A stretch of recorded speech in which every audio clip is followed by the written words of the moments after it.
In this walkthrough, I'm going to show you how to use Spice as a text-to-SQL interface, turning natural language questions directly into SQL queries and results. We'll go over how the text-to-SQL endpoint works, how Spice uses schema and sample data to generate accurate queries, and how you can trace and inspect the underlying SQL being executed.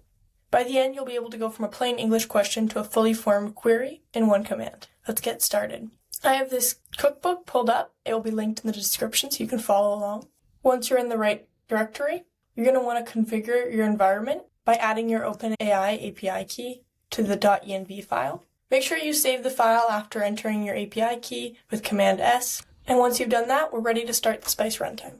Enter Spice Run into your terminal and wait for it to fully load. Once your Spice runtime is ready, you can open a new terminal and open the interactive CLI to query using natural language. So you're going to enter Spice N SQL.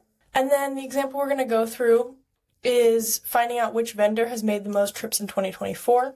So I'm going to ask that in an English prompt, and you'll see our output of the trip count based on the vendor ID.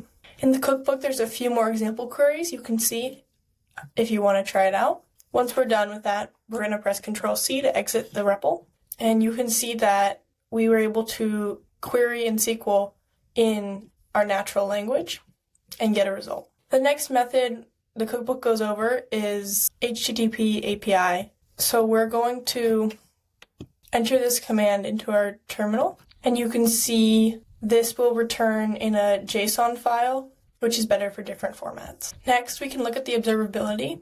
We can enter this to view the execution trace, and in your terminal, you'll be able to see the observability.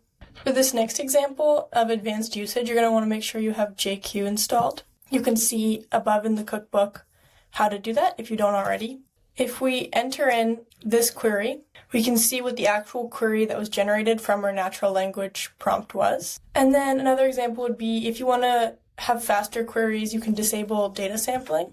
You can enter this query into your terminal, and data sampling will be disabled. You could also restrict your queries to specific tables.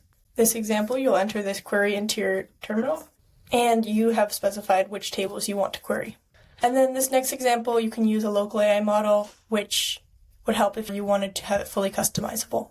So we'd go back to our environment file, you'd get model access, and then put your Hugging Face token in the .env file. I'm going to do that, and I can show you the example. So I've entered my API key in and saved it, and now in the YAML file, we're going to uncomment this local model, and then make sure you save that. Once that's saved, Control-C to stop the Spice runtime, and then you can start the runtime again. It might take a little bit for the data to load with the local model the first time you run it, but that's normal.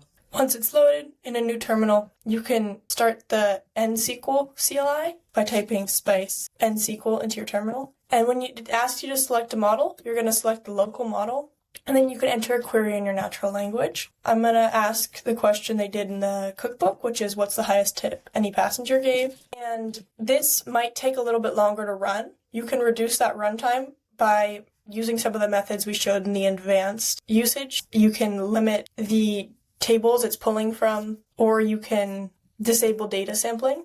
Your local model might take a bit, but once it loads, it will give you an answer, and you can see the rest of the cookbook for further clarification and customization. So you've just seen how Spice converts text into SQL and executes it across your connected data sets. You can try this yourself by checking out the text-to-SQL recipe in the Spice Cookbook repository. Thank you for watching, and subscribe for more Spice tutorials.